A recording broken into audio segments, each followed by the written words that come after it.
versículo 18 e depois 1:28. Gênesis 2:18.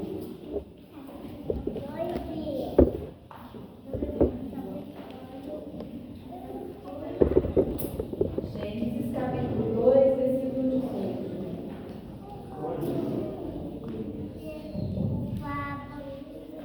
Fala o seguinte: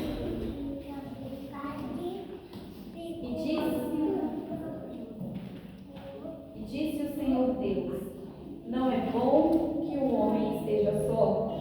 Far-lhe uma adjutora que esteja como diante dele. Vamos repetir? Não é bom que o homem esteja só. Far-lhe uma adjutora que esteja como diante dele.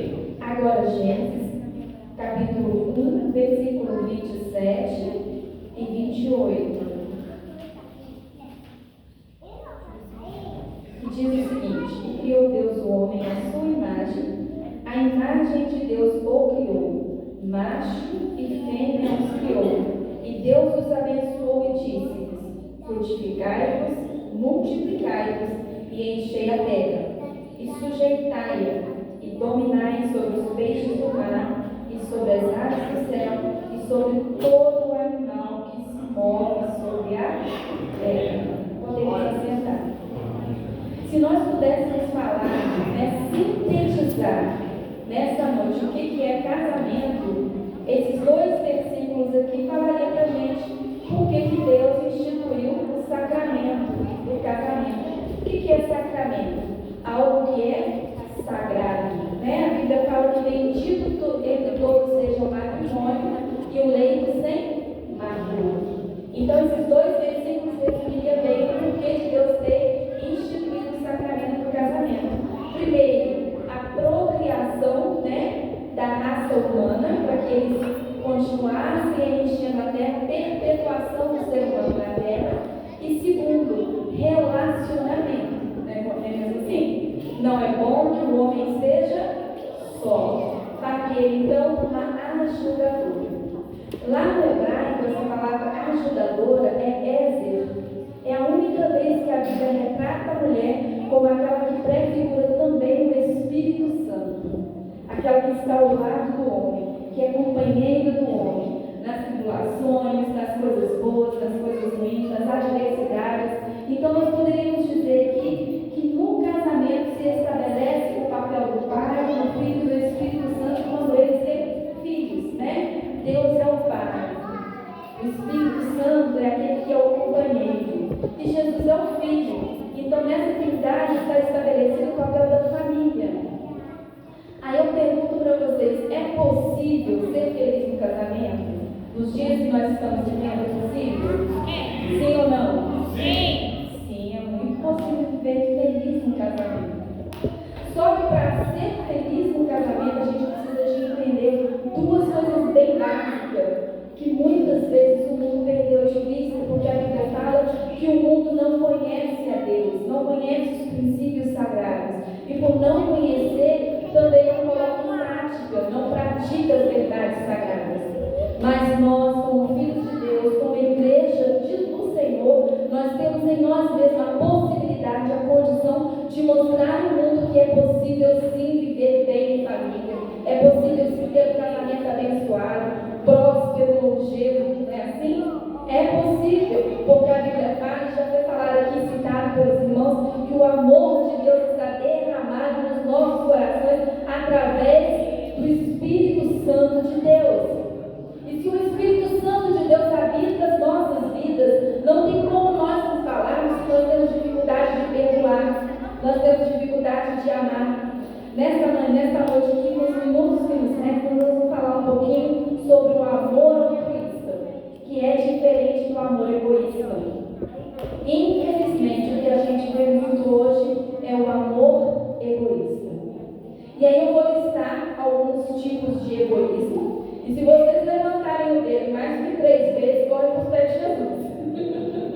Vai para os pés de Jesus, pede a ele misericórdia. Como é que a gente entende o propósito do casamento? Aquele que primeiro entende o seu propósito como indivíduo. a gente dá curso lá em Anápolis para noivos, que se chama o ano. E aí esses noivos fazem de 3 meses de curso com a gente, todos os sábados. E a gente prepara eles para o casamento. E nas primeiras aulas, nas primeiras semanas, a gente trata primeiro de filhos. A gente trata os traumas do passado, a gente trata os traumas dos relacionamentos, a gente trata os traumas da infância. E a gente primeiro tenta, e a gente se esforça muito para apresentar uma noiva e um noivo curado. Porque só tem um casamento curado para as pessoas que são curadas. Porque quando pessoas feridas, traumatizadas, adoecidas, elas se casam, as consequências são desastrosas. Então a gente primeiro trabalha o indivíduo, a gente trabalha a cura espiritual, emocional, e aí depois a gente começa a tratar de assuntos concernentes ao casamento. Então a gente precisa entender primeiro o nosso propósito aqui na Terra, Precisamos entender para que a gente está aqui, por que Deus nos fez, por que Deus nos criou, o que Deus espera de mim, no que eu sou bom, quais são as minhas virtudes, as minhas qualidades, os meus dons, o que eu posso fazer cada dia mais para apresentar ao Senhor um valor, uma obra de qualidade. E depois que eu entendo qual é o meu propósito como indivíduo, eu passo a entender qual é o propósito do casamento. Porque casamento é união de propósitos. Casamento cristão, ela é uma união de propósitos. Se a mulher entende que o propósito dela é ter uma carreira brilhante, como uma futura empresária, como uma médica, e o marido ele entende que o futuro dele é ser um pastor, vai ter muita dificuldade, não vai ter? Porque cada um vai puxar para um lado. Se um entende que ele quer ter uma vida missionária lá no campo, mas a mulher diz, Deus que me livre e me guarde, não me fale missão não, que eu já até arrepio, não gostei de ouvir falar de missão, vão ter problemas, não vão ter? A gente sempre fala com os noivos assim, gente, ao invés de você olhar nas pessoas com quem vocês estão se relacionando, as qualidades, verifique primeiro os defeitos, porque é muito fácil a gente lidar com qualidades, difícil é a gente lidar com defeitos. Principalmente quando esses defeitos a gente tem que viver anos após anos com eles, não é assim? Se a gente conhece uma pessoa, desenvolve um relacionamento de amizade com essa pessoa, identifica nessa pessoa alguns defeitos que a gente não dá conta, não sou casado com ele, vai viver a sua vida, eu vou viver a minha. Mas quando a gente é casado com essa pessoa, então a gente tem que fazer as contas, se a gente vai dar conta de viver e conviver diariamente com os defeitos que o outro apresenta. Se a gente não dá conta, o que Jesus falou, quando você for construir, acenda primeiro e faz os cálculos, para que depois você não consiga acabar de construir, as pessoas vão passar e debochar de você, começou a obra, não deu conta de acabar. Quantos casamentos são interrompidos no meio do caminho, porque não têm condições de continuarem a caminhada? Identificam no meio do processo defeitos que não dão conta de segurar e de sustentar. Mas depois que estão casados, ainda assim há como o Senhor transformar água em vinho. Amém? Amém. Eu creio nesse Deus que transforma água em vinho. Então temos que identificar que os propósitos do casamento eles têm que ser unidos para a glória de Deus. Nós temos que buscar a união. Se a igreja, se nós que conhecemos a Deus, que servimos a Deus, pudéssemos entender o potencial que nós temos como filhos de Deus, nós não deixaríamos de forma alguma o diabo lançar sementes na nossa vida, no nosso coração, no nosso casamento que nos destruísse. Porque o mundo hoje ele está cativo pelo diabo e ele está carente de referências. Quantas vezes eu converso com pessoas e eu falo assim, eu vou fazer 28 anos de casar em agosto. Eu falo que eu tenho um casamento plenamente feliz e as pessoas falam assim, é impossível isso acontecer. Não é impossível, eu entendi que o propósito da minha vida é agradar a Deus. E eu agradando a Deus e vivendo da forma como Ele me ensina a viver, tudo na minha vida vai bem. Tudo na minha vida tem um propósito e graças a Deus o Senhor tem estabelecido os planos e os propósitos deles nas nossas vidas. O Senhor tem nos abençoado de uma forma tremenda. E eu aprendi desde nova a semear na minha família. Eu lembro há muitos anos atrás existia o presbítero Ney, que agora é pastor lá no Rio de Janeiro. Na época do pastor Zé Francisco, pai da Rose, há mais de 30 anos atrás, ele uma vez propôs à igreja um desafio de nós jejuarmos todos os domingos pela família. E seria, acho que não me engano, 90 dias de jejum pela família todos os domingos. E eu comecei a fazer esse propósito. E isso se tornou uma rotina na minha vida. Hoje, mais de 30 anos, eu continuo jejuando todos os domingos pela minha família. Quando eu era solteira, eu jejuava pelos meus pais, pelos meus irmãos. Hoje, jejuo também pelo meu marido, pelas minhas filhas. E isso é semear em dias de verão, né? Quando vem o inverno, aí a gente tem a colheita. Porque a felicidade, antes de ela ser colheita, ela é semente. Então a gente vai semeando todos os dias, buscando o Senhor, entregando as nossas dificuldades nas mãos do Senhor. Isso quer dizer que nós não temos problemas? Temos muito problema. Mas o Senhor nos dá tanta graça, o Senhor nos dá tanto o seu favor, que a gente nem observa os problemas chegarem e os problemas irem. Porque todos os dias o Senhor nos sustenta, o Senhor nos guarda. E aí eu falei para vocês os dois propósitos do casamento: a perpetuação da espécie e o relacionamento, né? Precisamos nos relacionar. E por que nós precisamos nos relacionar? A Bíblia nos fala que Deus, ele é relacional, não é assim? Deus, ele convive lá com o Espírito Santo e com Jesus, desde lá do início da criação, quando ele fala assim: façamos o homem a nossa imagem, conforme a nossa semelhança. Estava lá o Espírito Santo e estava lá com Jesus desde o início. E tudo que eles fizeram em conjunto. Estava lá os três. Então Deus, ele é um Deus relacional. E como nós fomos feitos a imagem e semelhança, nós somos semelhantes a Deus também no relacionamento. Precisamos nos relacionar. Mas quando é que isso se torna um problema, um transtorno? Quando nós deixamos de observar os princípios para os quais nós fomos criados. Quando Adão e Eva pecam, acontecem ali algumas rupturas. Acontece a ruptura espiritual, né? Deus deixa de ser o mentor deles. A Bíblia fala que todas as tardes Deus ia ter com Adão lá no jardim e bater um papo com Adão. Conversava com Adão todos os dias. Mas depois que o pecado entra, há essa ruptura no relacionamento de Adão e Deus, do homem com Deus. Então essa ruptura espiritual provocou um distanciamento do homem com Deus. Existe também uma vulnerabilidade ao mal. O homem se tornou mais permissivo nos seus deleites, né? Antigamente o prazer do homem era estar com Deus. Hoje em dia o prazer do homem é tantas outras coisas que Deus nem entra na fila. Deus ficou bem lá do lado de fora. A corrupção moral. A Bíblia vai nos dizer lá em Efésios que por conta da maldade do homem, Deus entregou o homem às suas paixões. E depois disso o homem trocou o uso das mulheres e as mulheres trocou o uso dos homens. E a degradação moral, cada dia que passa, está pior, está pior e está pior. A gente vê algumas cenas na internet que às vezes nos chocam, até cenas na televisão, né? É tão comum hoje o relacionamento entre pessoas homoafetivas que a gente fica assim: Senhor, tenha misericórdia. E eles querem de todas as formas colocar isso na nossa cabeça, introduzir isso dentro do nosso pensamento, que é normal, que é natural, né? E errado é quem não está a favor do que está acontecendo. É por isso que eu falo tanto e eu falo muito com os irmãos onde eu passo. A igreja precisa se posicionar. Nós precisamos mostrar que o padrão de Deus, homem e mulher, família abençoada, ainda permanece. Os padrões de Deus não mudaram. Ainda o homem, na sua ignorância, ainda o homem que na sua carnalidade entenda que não precisa de Deus e que ele por si próprio pode resolver as suas questões e ser feliz, o seu bel prazer, isso a longo prazo só traz destruição e morte.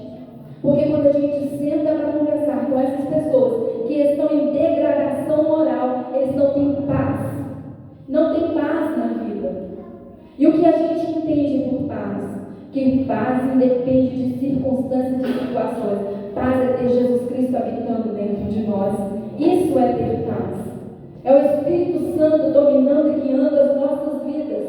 E infelizmente essas pessoas que caminham a passos largos para o inferno estão longe de conhecer a Deus e de sentir a genuína paz que somente o Espírito Santo de Deus pode nos dar. É por isso que a gente precisa se posicionar.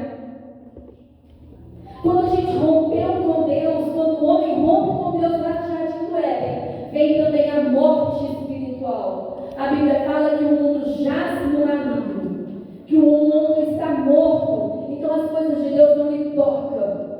As coisas que são para serem corretas, verdadeiras, já não faz mais sentido para eles, porque eles estão mortos no maligno. E como a gente faz então para atingir esse coração? A Bíblia fala que é o Espírito Santo de Deus que convence o homem da justiça, do pecado e do juízo. E aonde está o Espírito Santo de Deus? Está na nossa vida. Está no casamento feliz. Está em filhos que obedecem aos pais. Está em mulheres que são submissas aos seus maridos. Estão em maridos que são cabeça da sua família. É neste lar que está o Espírito Santo de Deus. Mas ao invés de nós nos posicionarmos, quantos têm imitado o mundo? Quantos não têm dado valor àquilo que Deus nos deu, que é tão valioso, que é tão importante, que é sermos pedra, que é sermos rocha, sustentados pela palavra de Deus, que é sermos sal, que é sermos luz. E algumas vezes, sem nós nos percebermos, a gente vai deixando que as coisas deste mundo vai nos distanciando da glória de Deus. E a Bíblia fala que onde o Espírito Santo de Deus está, onde o Espírito Santo de Deus habita a luz, mas quantas vezes essa luz tem sido apagada. É verdade. A gente tem perdido o nosso foco, que é nessa geração mostrarmos Cristo. Eu gosto muito de uma passagem de Paulo, que está lá em Colossenses 24, que ele fala assim: completo em meu corpo o sacrifício de Cristo. Aí a gente podia falar assim: nossa, mas quanta presunção de Paulo, né? Ele se achar uma pessoa que está completando o sacrifício de Cristo. O que faltou Jesus fazer para que ele pudesse completar? Pensem comigo, irmãos. Uma pessoa, um cientista, que dedicou a vida inteira dele à cura de uma doença. Ele gastou noites, ele gastou dias, ele ficou horas dentro do laboratório. E ele, com muito esforço, com muito sacrifício, ele descobre então a cura para uma doença que vai salvar muitos na humanidade. Só que as portas dele começar a colocar esse medicamento, né, para ser vendido, para as pessoas comprarem e consumirem, essa pessoa morre. Só que graças a Deus existiam ali pessoas que estavam no laboratório e conheciam todo o processo. Então é assim que Paulo se identifica: o meu Senhor morreu, mas eu continuo colocando aquilo que ele fez e mostrando o sacrifício dele, que não vem mostrando a cura. A cura é o Senhor Jesus. Ele morreu, mas eu sou discípulo dele e eu trago no meu corpo essa obrigação de mostrar que para o mundo que existe um Deus que nos trouxe a cura. Amém. E nós somos essa geração que mostramos ao mundo que o nosso Senhor Jesus, ele veio, que ele padeceu, que ele sofreu, mas que ele não nos deixou órfãos, e através do Espírito Santo nós espalhamos a cura. A cura é Jesus Cristo na vida das famílias. A cura é Jesus Cristo na nossa vida. A cura é Jesus Cristo dentro do nosso lar. Então, quando nós nos colocamos nessa posição de anunciadores do Evangelho, anunciadores da cura, anunciadores do amor, anunciadores do perdão, anunciadores da misericórdia, e vivemos isso, o mundo entende que aqui existe um povo que é diferente. Amém. O mundo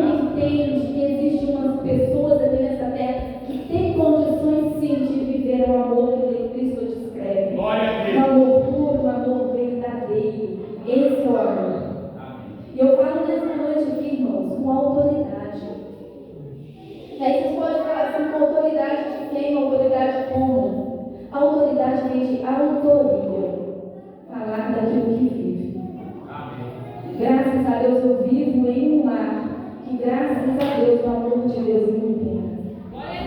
Graças a Deus, nós respiramos Jesus Cristo. A minha filha tem um ano de casada, ela vai fazer um dia 24 agora, e ela falou assim: mãe, a vida inteira eu orava para que Deus me desse um marido igualzinho ao meu pai.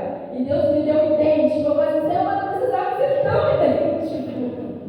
E foi idêntico. Aí a gente entende como é que aquilo que eu aprendi, ou como é que aquilo que eu ensinei deu certo. Quando os nossos netos, eles também copiam os modelos desses e os exemplos. Então, graças a Deus, a minha mãe deu certo, a criação dela deu certo. Então, a neta dela segue o exemplo. Muitas vezes não vai ser nos nossos filhos que a gente vai ver o resultado dos nossos esforços, porque estão dentro da nossa casa, então algumas vezes não tem por obrigação. Mas quando eles se casam e ensinam para os filhos deles os princípios que eles aprenderam, aí você vai ver assim: eu dei certo, né? Graças a Deus eu dei certo. Então levante a mão. Aquela pessoa que não consegue sentir empatia pelo outro. Tem alguém aqui? Graças a Deus não, né? Porque a pessoa orgulhosa, ao contrário do que a Bíblia ensina, que é um amor sacrificial como Cristo, ele é um amor orgulhoso, que se coloca em primeiro lugar, não consegue enxergar o outro. Então a pessoa orgulhosa ela não é empática, ela sempre se coloca em primeiro lugar. Então, quando nós identificamos esse padrão de comportamento nas nossas relações, nós precisamos pedir ao Espírito Santo de Deus para derramar nos nossos corações a vontade de querer nos colocar no lugar do outro, de sentir empatia. Porque nós vamos refletir lá fora aquilo que nós somos dentro de casa. Embora algumas vezes as pessoas usem máscaras, né? Algumas vezes são uma coisa dentro de casa e outras fora, mas máscaras não se sustentam por muito tempo, uma hora elas caem. Então o melhor que a gente tem a fazer é viver a verdade. Sermos sinceros. Nem isso que a Bíblia fala: conhecereis a verdade e a verdade vos libertará. Sermos sinceros. Sincero é sem cera, sem máscaras. O Espírito Santo de Deus nos dá condições para isso. O egoísmo também ele não consegue ser gentil. A pessoa que não consegue ser gentil com o outro, ela é uma pessoa egoísta. Então, se você identifica na sua vida características de uma pessoa que é bruta com os outros no trato, que não sabe pedir licença, que não sabe agradecer, falar por favor, isso é uma pessoa que é bruta, que não é gentil. E nós estamos vivendo dias que a gentileza parece que ela tem uma extinção, né? A gente vai às vezes na fila de banco, no comércio, no trânsito, e a gente vê pessoas dispostas a brigar e a querer sempre se colocar na frente, e ela tem prioridade em tudo, mas ela não sabe ser gentil. E muitas vezes isso acontece dentro de casa também. O marido e a esposa acham que por serem casados não precisam falar obrigado, não precisam falar por favor, não precisam falar me dá licença. Só que acontece que muitas vezes a gente esquece que nós somos padrão para aqueles que a gente cria dentro da nossa casa. E aí quantos filhos a gente vê que estão sem educação porque não aprenderam dentro da casa com os pais? No trato do dia a dia, isso não é falado, isso não é demonstrado. E esses filhos crescem dessa forma, se achando reis e rainhas. Eu dava aula para meninos dos 14 anos até os 20 e poucos anos, ensino médio, Fundamental 2. E o que a gente via muito, infelizmente, é uma falta de educação que parecia que era uma peste no meio do povo. Cada um trata do que lhe é devido, e o outro que fica para lá. E isso é resultado do comportamento que é aprendido dentro de casa. Porque maridos não sabem tratar bem os esposos e as esposas não sabem tratar bem os maridos. Então são esses pequenos detalhes, essas pequenas coisas que às vezes vão acontecendo rupturas. E quando a gente vê, o casamento foi pro brejo. Não sabem ouvir. Tiago 1,19 fala o seguinte, vamos abrir as nossas Bíblias lá? Tiago 1,19.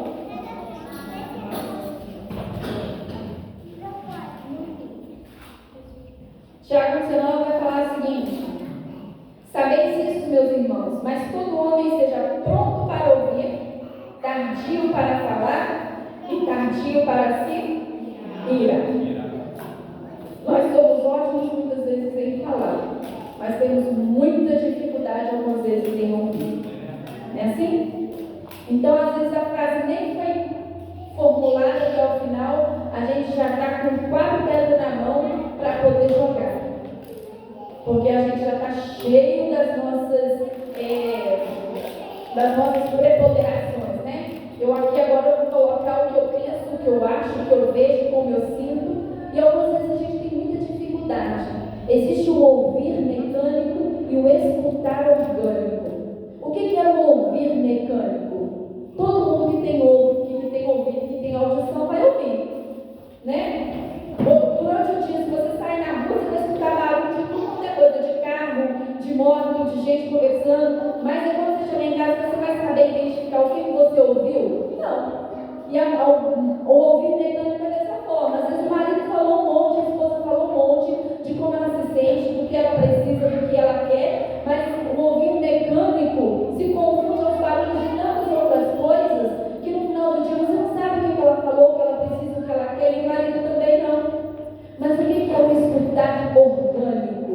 É aquela fala que entra no nosso coração, que a gente se coloca no lugar do outro e a gente entende a dor do outro e sabe comunicar com o outro na voz da empatia, se colocando no lugar do outro. Esse é o ouvir, o escutar orgânico. A gente coloca todo o nosso organismo, toda a nossa atenção naquilo que o outro está expondo para a gente, na sua dor. Porque nós somos às vezes muito bons em ver a nossa dor do nosso lado, mas nós somos péssimos em nos compadecer da dor do outro. Certa vez Jesus foi até Betânia, e a Bíblia nos fala que quando ele chegou ali, ele encontrou uma situação que o fez chorar. O próprio Jesus Cristo, que é o dono da vida, que ressuscita mortos, diante do quadro que estava estampado, ele chorou, porque ele viu a dor do outro. Ele se colocou como empático naquela situação. Lázaro estava morto há 4 dias. Maria e Marta estavam chorando. Jesus sabia que Lázaro ressuscitaria. Mesmo assim, Jesus não deixou de se compadecer. Mas poucas vezes nós nos colocamos nessa posição de nos compadecermos dos outros. Nós nos colocamos nessa posição de olhar a dor do outro.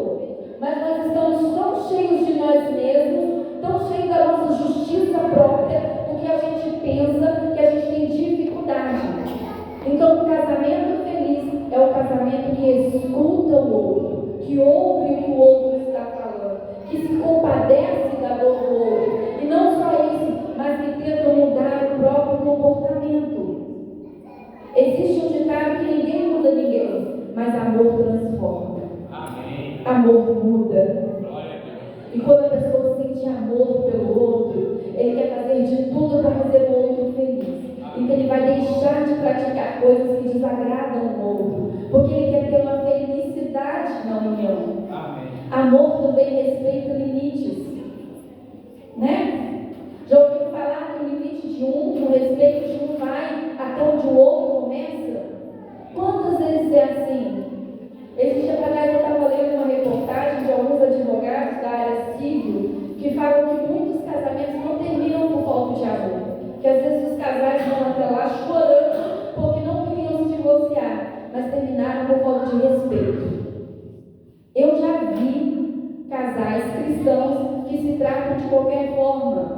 Filho de não sei o quê, filho de não sei da onde, vai tomar não sei da onde. Casais, irmãos, que não se respeitam. Isso é doentio. Isso não pode acontecer no meio do povo de Deus. A Bíblia fala que as palavras da nossa boca elas são como frutos, e nós iremos comer daquilo que sai da nossa boca. Se você quer ter filhos abençoados, marido abençoado, aprenda a abençoar.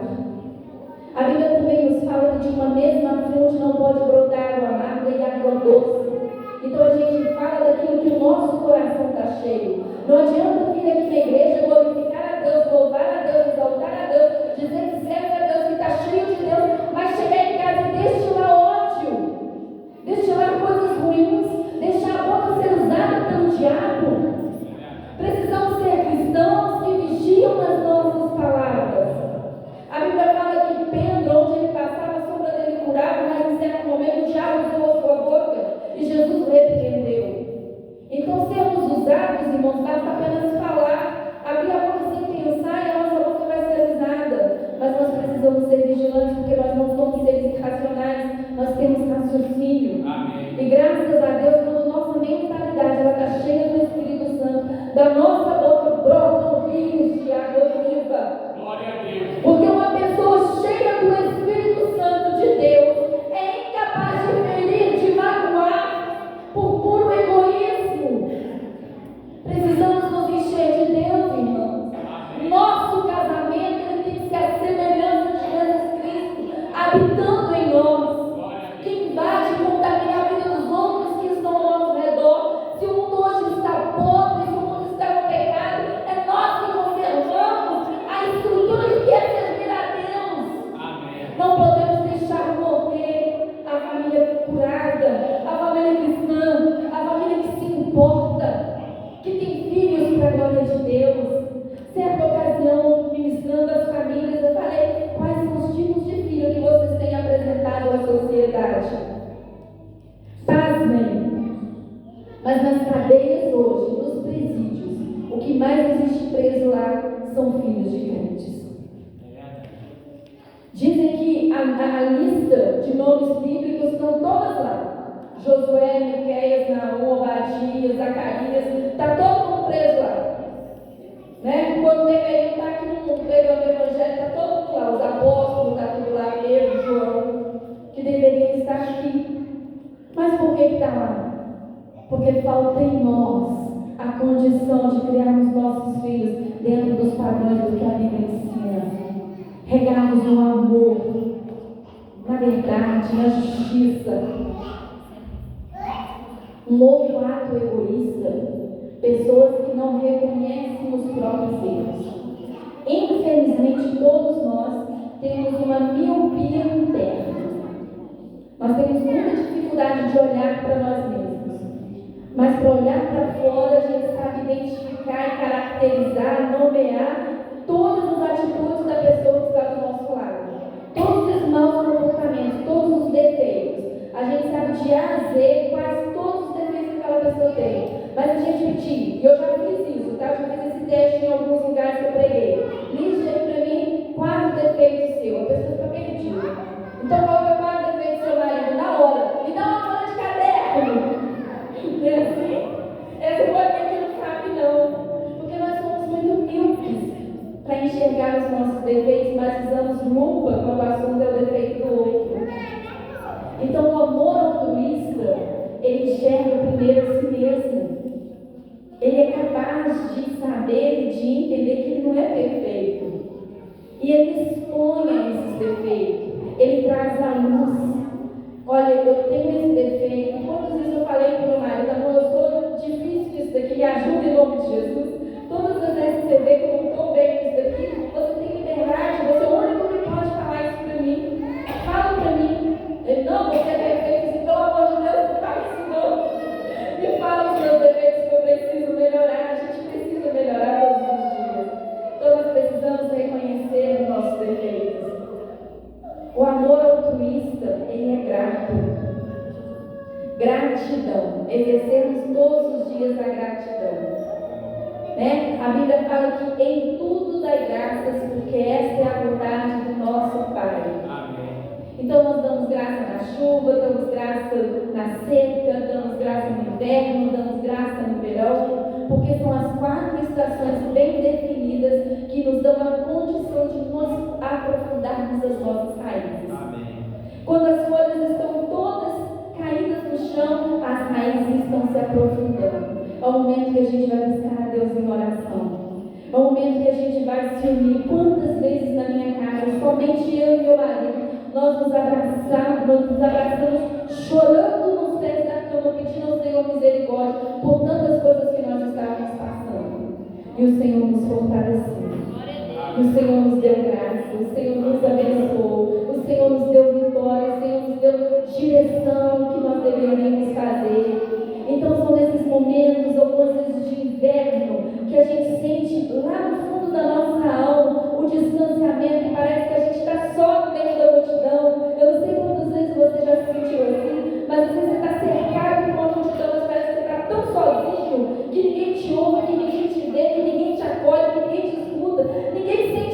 empatia pela sua dor. Aí está ali o seu marido, a sua esposa, aquela pessoa que está comendo 1 quilo de sal com você, está sentindo a mesma dor que você, e vocês vão juntos para os pés do Senhor, e o Senhor dá vitória.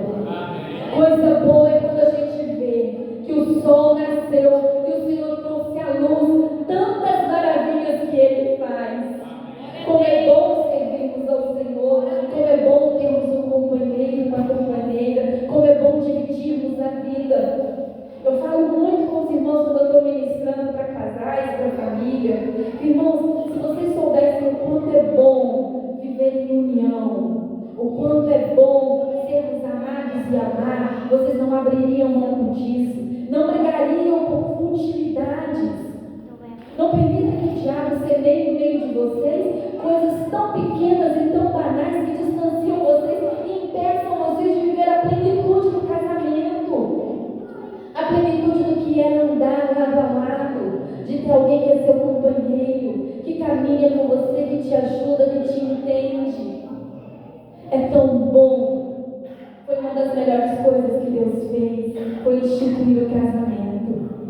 Foi colocar o homem e a mulher, foi perpetuar essa espécie. E é nós, irmãos, que iremos demonstrar ao mundo o quanto Deus é maravilhoso. Quando nós vivermos em nós mesmos as propriedades daquilo que a palavra de Deus nos ensina. E todos os dias vamos buscar ao Senhor mais e mais sabedoria para sermos aquilo que o Senhor quer que seja. Amém. Corpo dele. Um corpo que cresce, que evolui, um corpo que é saudável, que é curado, porque pessoas curadas elas curam e pessoas feridas elas ferem. Então vamos pedir ao Senhor todos os dias: Senhor, nos cura, me mostra as minhas dificuldades, as minhas deficiências e me ajude a melhorar todos os dias. Eu preciso melhorar, porque eu preciso mostrar ao mundo que o Senhor é grande, que o Senhor é poderoso, que o Senhor é bondoso, que o Senhor é misericordioso, que o Senhor cura, que o Senhor salva. E quem vai mostrar isso somos nós. João escrevendo disse: nisso vos conhecereis, quando verem vocês o amor do Pai, é nisso que vocês serão conhecidos. João falou isso. E nisso vos conhecereis, quando virem em vocês o amor de Deus. Amém. Então o amor de Deus ele precisa estar derramado nas nossas vidas, na nossa família, e consequentemente a gente precisa transbordar aqueles que não têm. Vamos ficar em pé para nós orarmos. Pai bendito, amado e santo, eu louvo ao Senhor pelo privilégio que o Senhor tem nos feito igreja tua. O Senhor tem nos feito ovelhas do teu pasto. O Senhor tem revelado a nós as maravilhas da tua palavra.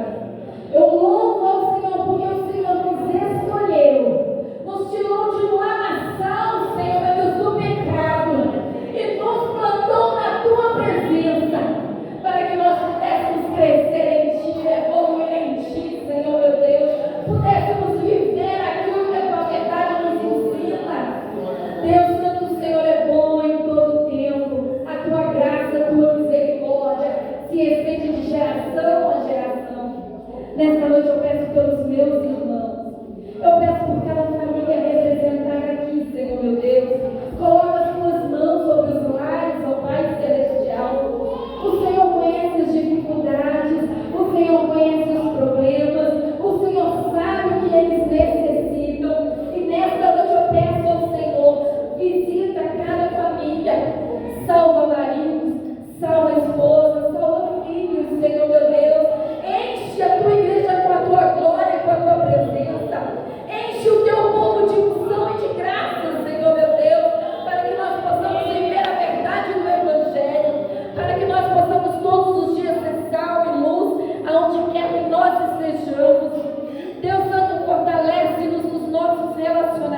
Glória a Jesus. Amém, irmãos?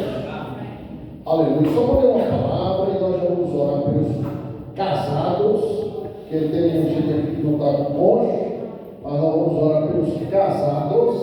Mas eu quero fazer uma leitura, tá? Sem comentário, de Efésios 5 a partir do 22, tá bom? Efésios 5 a partir do 22. Jesus fez uma analogia falando do casamento e comparando o relacionamento dele com a igreja, tá bom, irmãos? Efésios 5 a partir do versículo 22, tá bom? Diz assim: vós mulheres, sujeitai-vos ao vosso marido como ao Senhor, porque o marido é a cabeça da mulher, como também Cristo é a cabeça da igreja, sendo ele próprio o salvador do corpo. De sorte que assim como a igreja está sujeita a Cristo, assim também as mulheres sejam em tudo sujeitas a seus maridos. Vós, maridos, amai vossas mulheres, como também Cristo amou a igreja, e a si mesmo se entregou por ela, para a santificar, purificando-a com a palavra, a lavagem da água pela palavra, para apresentar a si mesmo igreja gloriosa, sem mácula, nem ruga, nem coisa semelhante, mas santa e irrepreensível. Assim devem os maridos amar suas próprias mulheres como a seus próprios corpos. Que ama a sua mulher, ama a si mesmo, porque nunca ninguém aborreceu a sua própria carne, antes a alimenta e sustenta como também o Senhor a igreja, porque somos membros do seu corpo. Por isso, deixará o homem a seu pai e a sua mãe, se unirá à sua mulher, e serão dois com a carne. Grande esse mistério. Digo, porém, a respeito de Cristo e da igreja. Assim também, vós, cada em particular, ame a sua própria mulher como a si mesmo, e a mulher reverencie o marido. Amém. De pé, os casados, mesmo que seu cônjuge não esteja, venha aqui à frente para nós orarmos mais uma vez. Os casados, aleluia, louvado seja o nome do Senhor, nosso Deus. Pode chegar aqui, chegar aproximar mais, gente. Aleluia. Nós, sempre aqui no culto da família, inclusive domingo que vem é culto da família, nós sempre lemos aquela bênção que Deus mandou que os sacerdotes entregassem para Israel. Ai, irmãos, eu estarei lendo hoje também, glória a Jesus, de Números, capítulo 6, a partir do 24. O Senhor te abençoe demais. O Senhor faça resplandecer o seu rosto sobre ti e tenha misericórdia de ti. O Senhor sobre ti levante o seu rosto e te dê a paz. Assim porão o meu nome sobre os filhos de Israel e eu os abençoarei. Amém? Aleluia! E que o teu Deus não separe o homem. Vamos orar. Senhor nosso Pai, chegamos a tua presença mais uma vez, ó Deus, para te agradecermos pela palavra que o Senhor é nosso Senhor, para ministrar para a tua igreja, que cada um possa captar sobre essa palavra, guardá-la no coração, ó Deus, e conforme já foi dito também, a tua palavra diz que teu amor está derramado em nossos corações, pelo Espírito Santo que nos foi dado, Senhor. Pai, multiplica o amor em nossa vida, o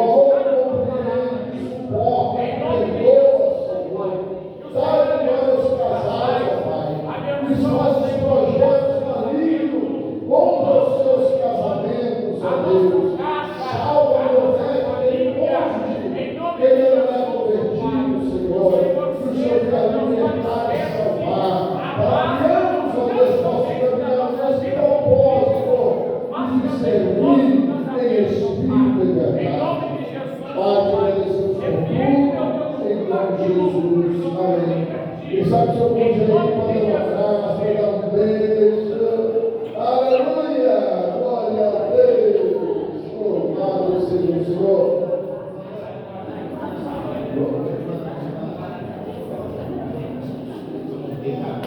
Amém? Vamos orar para irmos embora. Amanhã estudo para jovens e adolescentes, normalmente online, né? Sexta-feira, 5 orações, não se esforcem para vir, para ensaiar para a nossa festividade. E sábado, irmãos, oração, domingo, nosso plano dominical, às 8h30, e à noite, culto da família. Vamos colocar em pé agora para orarmos para irmos embora. Ah, tá, irmão, o Rosmeiro está pedindo para se enterrar, ficar sentado, tem uma lembrancinha aí para levar, tá bom? Senhor, meu presbiteria, só aqui agradecendo, depois do amém, pastor. Glória a Deus. Saúde a todos com a paz do Senhor. Amém? Amém. Oremos, soberano Deus e eterno Pai celestial. Em nome de Jesus, ó Pai, nós te damos graça por tudo. Em nome de Jesus, meu Deus, que a tua mão esteja estendida sobre a nossa casa, sobre a nossa família. Em nome de Jesus, meu Deus, da mesma maneira que o Senhor nos trouxe até a tua casa nesta noite, leva-nos em paz, em tranquilidade, acobertado debaixo das tuas mãos. Em nome de Jesus, ó Deus. Amém. Que a graça do Senhor Jesus Cristo, o amor de nosso Pai, a comunhão e consolação do Espírito Santo seja conosco para sempre. Amém. Amém.